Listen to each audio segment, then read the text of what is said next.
dans le cadre de préparation de notre master Système informatique et aide à la décision au sein de la faculté des sciences et techniques à Tanger, nous étions amenés à travailler sur un projet qui s'articule sur le développement d'un système multi-agent et bien évidemment en se basant sur l'algorithme des fourmis.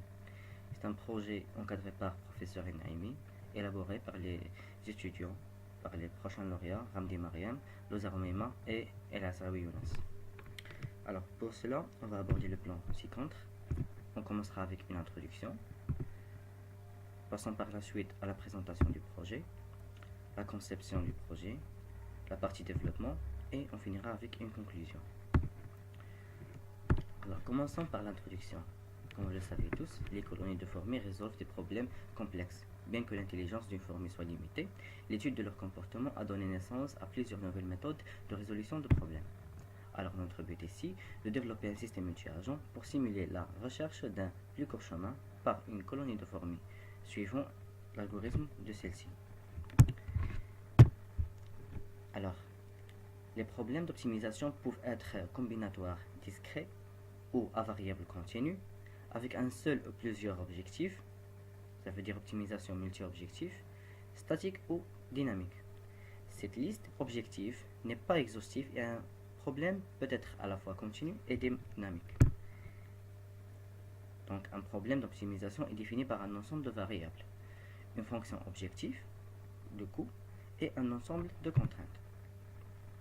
Les algorithmes de colonies de fourmis sont des algorithmes inspirés du comportement des fourmis ou d'autres espèces formant un superorganisme et qui constituent une famille de méta-heuristiques d'optimisation, initialement proposée par M. Mark Crowe de Rigaud dans les années 1990 pour la recherche des chemins optimaux dans un graphe bien spécifié.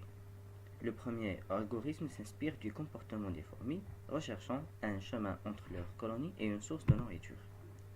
L'idée originale s'est depuis diversifiée pour résoudre une classe plus large de problèmes et plusieurs algorithmes ont vu le jour s'inspirant de divers aspects du comportement des fourmis. Le terme consacré à la principale classe algorithme est Ant Colony Optimization, abrévié en ACO. Les spécialistes réservent ce terme à un type particulier d'algorithme, alors que dans le français, le premier algorithme de colonie de fourmis proposé est appelé Ant System 5, système de fourmis. Il vise notamment à résoudre le problème du voyageur de commerce, où le but est de trouver le plus court chemin permettant de relier un ensemble de villes. On peut citer quelques règles de l'algorithme. L'algorithme général est relativement simple et repose sur un ensemble de fourmis. Chacun ou bien chacune parcourant un trajet parmi ceux possibles. À chaque étape, la fourmi choisit de passer d'une vie à une autre en fonction de quelques règles.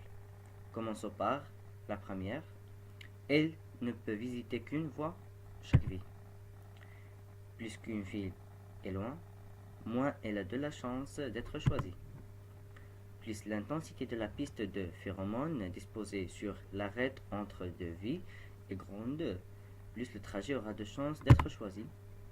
Une fois son trajet terminé, la fourmi dépose sur l'ensemble des arêtes parcourues plus de phéromones si le trajet est court. Passons maintenant à faire une petite démonstration des règles de l'algorithme. Donc comme vous voyez dans les figures sur l'image, l'algorithme système formique optimisant le problème du voyageur de commerce. Alors, la première figure, une fourmi choisit un trajet et trace une piste de phéromones. En deuxième, l'ensemble des fourmis parcourt un certain nombre de trajets. Chaque fourmi dépose une quantité de phéromones proportionnelle à la qualité du parcours. Chaque arête du meilleur chemin est plus renforcée que les autres. Quatrièmement, l'évaporation fait disparaître les mauvaises solutions. Passons maintenant à la présentation du projet. Le projet consiste à développer un système multi-agent pour simuler la recherche d'un plus court chemin par une colonie de fourmis, bien évidemment. Alors, une colonie de fourmis vit dans un terrain où il y a sa fourmilière et une source de nourriture. Les fourmis explorant ce terrain à la recherche de la nourriture. Leur but est de déterminer le plus court chemin à partir de la fourmilière jusqu'à la source de nourriture grâce à l'interaction des fourmis. Il faut bien noter que l'environnement du système multi-agent est le terrain, où évoluent les fourmis. Les agents sont les fourmis elles-mêmes, pouvant se déplacer dans l'environnement. Pour la partie conception, alors, il consiste à élaborer les différents diagrammes pendant l'analyse, bien évidemment les diagrammes de classe, les diagrammes de séquence, d'activité, ainsi de suite. Faire une modélisation unifiée pour obtenir un aspect bien organisé et bien clair qui facilite par la suite la réalisation physique de l'application. Pour ce faire, on a utilisé la méthode de modélisation AUML. Alors, une petite définition sur le AUML. Cette technologie devra permettre de couvrir le cycle de vie des produits et des outils de travail AUML et être en accord avec les spécifications existantes de FIPA et l'OMG, l'Object Management Group. Commençons par le diagramme de cas d'utilisation. Ce diagramme de cas d'utilisation est utilisé pour donner une vision globale du comportement fonctionnel d'un agent. Alors, comme vous voyez, l'agent cherche la nourriture, prendre la nourriture, se diriger vers le nid ou bien la fourmilière, déposer la nourriture, reprendre le chemin. Ce qui concerne le diagramme de classe, ce diagramme représente les entités ou bien des informations manipulées par l'agent lui-même. Alors comme vous voyez, les différentes classes qu'on a constituées, on a les fourmis, les cellules, la nourriture, les obstacles, terrain et la direction. Prenons par exemple la cellule. Donc par cellule, elle prend comme des objets, évaporation, diffusion, le phéromone déposé par les fourmis, la nourriture, nid, les fourmis, l'odeur du nid, ainsi de suite.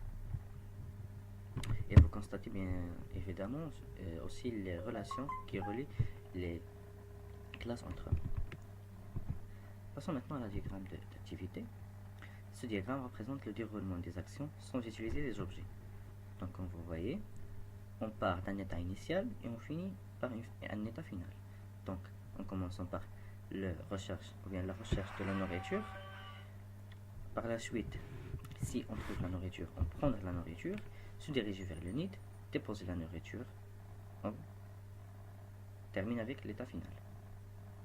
Bien, on arrive à l'état final. Si on ne trouve pas la nourriture, on doit recommencer la recherche. Alors, le diagramme de séquence. Le diagramme global d'interaction ou diagramme d'interactivité est un diagramme AUML utilisé pour rendre compte de l'organisation spatiale des agents participants.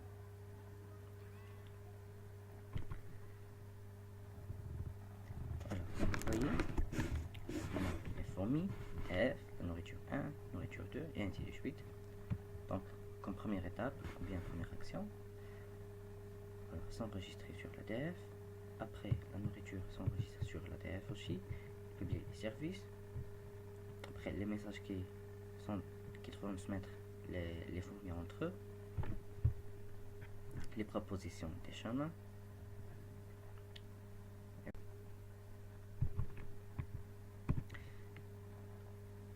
Maintenant, on va passer à la partie développement. Donc, l'application a été décomposée en 3 parties essentielles. Une partie modèle contenant les classes qui sont déjà décrites sur le diagramme de classe. Une partie interface graphique, ou bien en anglais Graphical User Interface, où se trouve un gPanel, est un panneau d'environnement qui, à chaque top donné par son timer, déclenche l'évolution du terrain, c'est-à-dire qu'une demande de diffusion et d'évaporation de phéromones est envoyée à chaque cellule. Troisièmement, demande d'action est envoyée à chaque fourmi, ainsi qu'une partie d'interaction des agents développés par la plateforme GED. Les fourmis possèdent 4 états: chercher la nourriture, prendre la nourriture et faire demi-tour, se diriger vers le nid en déposant de la phéromone, déposer la nourriture dans le nid, faire un demi-tour pour revenir à l'état initial. Pour la partie GED, c'est un framework logiciel pour le développement d'agents intelligents implémentés en Java. Ce système GED prend en charge la coordination entre plusieurs agents FIPA et fournit une implémentation standard du langage de communication FIPA-ACL, ce qui facilite la communication entre agents et permet la détection des services de système. GED a été initialement développé par Telecom Italia et distribué sous forme de logiciel libre.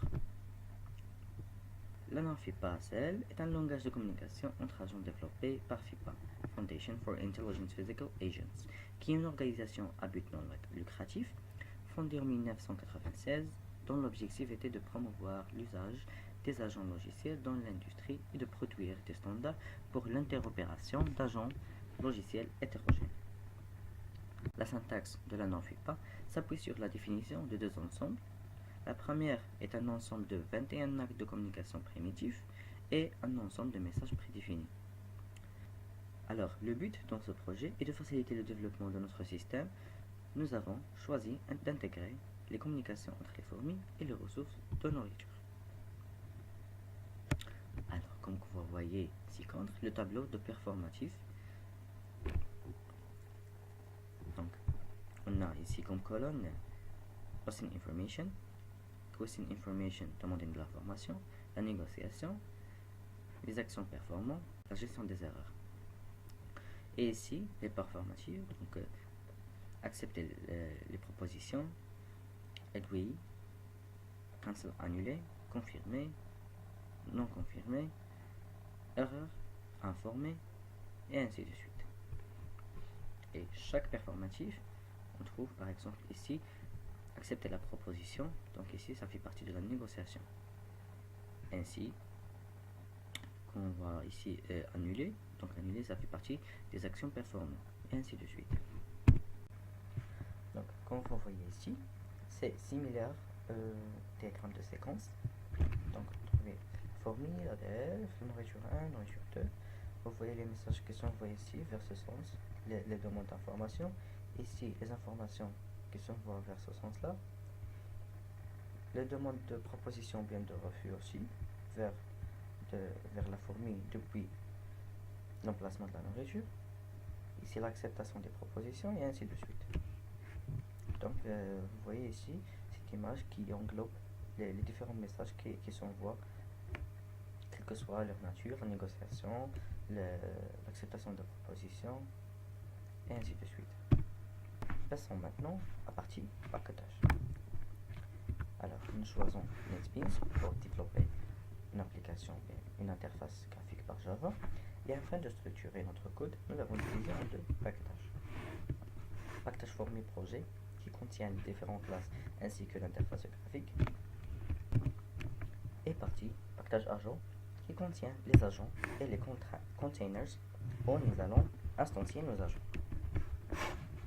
L'image suivante décrit ces packages sous l'environnement NetBeans.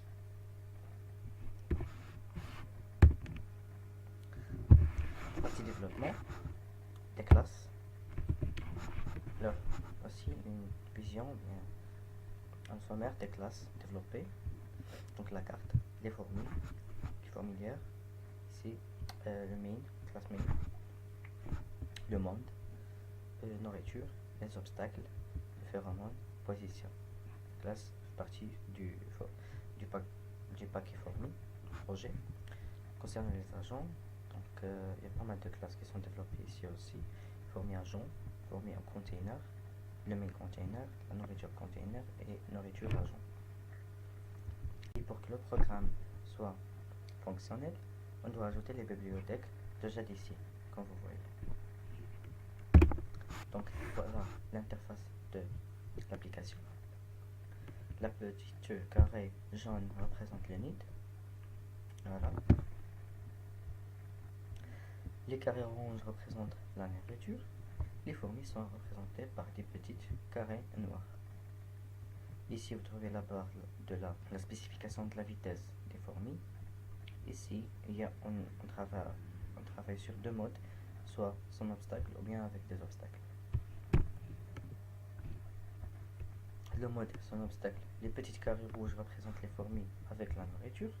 Le chemin choisi est représenté par la couleur blanche. Donc, comme vous voyez ici dans l'image, les points rouges sont les fourmis qui ont trouvé la nourriture et qui ont sur leur chemin de retourner vers le nid. Ici, il y a le mode avec obstacle, les carrés rouges qui représentent les obstacles.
conclure, on peut dire que le projet du système multi-agent nous a permis de pratiquer la technique, ainsi de bien comprendre à quoi consiste et sert un système multi-agent. Parallèlement, on ne peut pas clôturer sans mentionner le domaine d'intelligence artificielle distribuée, qui est né pour résoudre les problèmes de complexité des gros programmes monolithiques de l'intelligence artificielle. Alors l'exécution de celui-ci est distribuée, mais le contrôle reste centralisé. Au contraire, dans les systèmes multi-agents, chaque agent possède un contrôle total sur son comportement. D'ailleurs, c'est le point fort des systèmes multi-agents.